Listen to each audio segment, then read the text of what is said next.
In form, Sussex won an LV County Championship game inside 3 days for the second match running to move into second place in the table. Their victory this time by 8 wickets against Middlesex at the Pro Biz County Ground.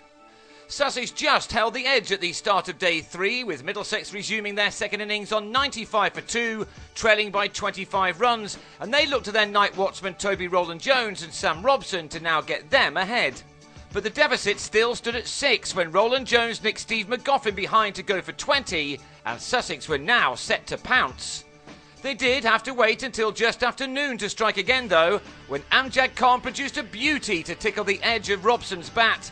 He departed for 36 at 132 for 4, the lead just 15.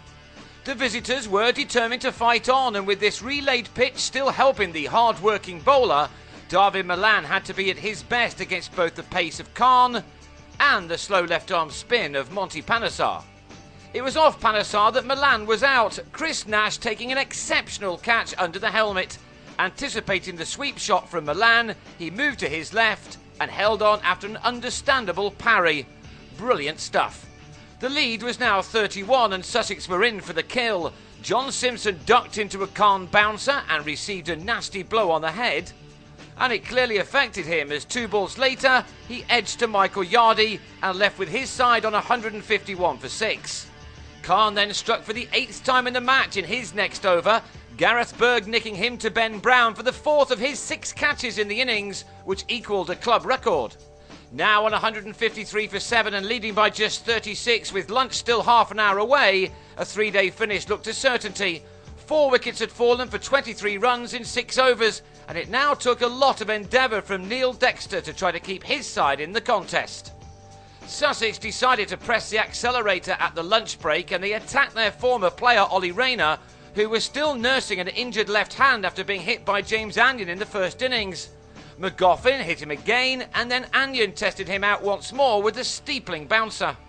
It was hardly a surprise then that Rayner then adopted an approach which saw him back away from his stumps before hitting down the ground. It was a brave effort from the batsman, but he probably wasn't too disappointed to be out of there, Anyon following him deep down the leg side to catch the edge. Dexter stuck it out for an hour and a half, but then fell with a glove down the leg side off Anyon after making 40. He was out at 208 for 9, and the innings was over when Tim Murtagh, who'd just been caught off a no ball, threw the bat but ricocheted the ball onto his own stumps.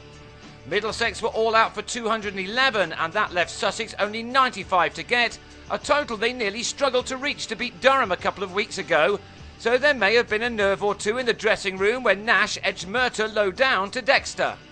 What a start Ed Joyce has made as the club's captain. A comprehensive win over Worcestershire in his first game was now being followed by this, and he looked as cool as ever as he started to take his team to their 4th win in 6 games. That has seen them move from worrying about relegation to now being a real threat to take the title for the 4th time in the last 10 years. Luke Wells joined his skipper in taking Sussex within 28 runs of the winning line. Joyce will have been disappointed not to finish the game off himself, Rayner ignoring his hand injury to take a superb return catch. Joyce was out for 35 to end a run of high scores, but Wells and Murray Goodwin then eased their side home. In truth, Middlesex just didn't have the pace in their attack to make the most of this pitch, as the home side's bowlers had done. Wells edged the winning boundary to take his side home by 8 wickets. Another comfortable win for the LV County Championship's form team. They are now very much title contenders as they moved into second place in the table. They took 22 points in this game to put them only 10 behind leaders Warwickshire, who still have to play 3rd place Nottinghamshire twice. Sussex have, though, played a game more. The 3 points Middlesex accrued probably ends their challenge. With 4 games left, they now trail the leaders by 47 points.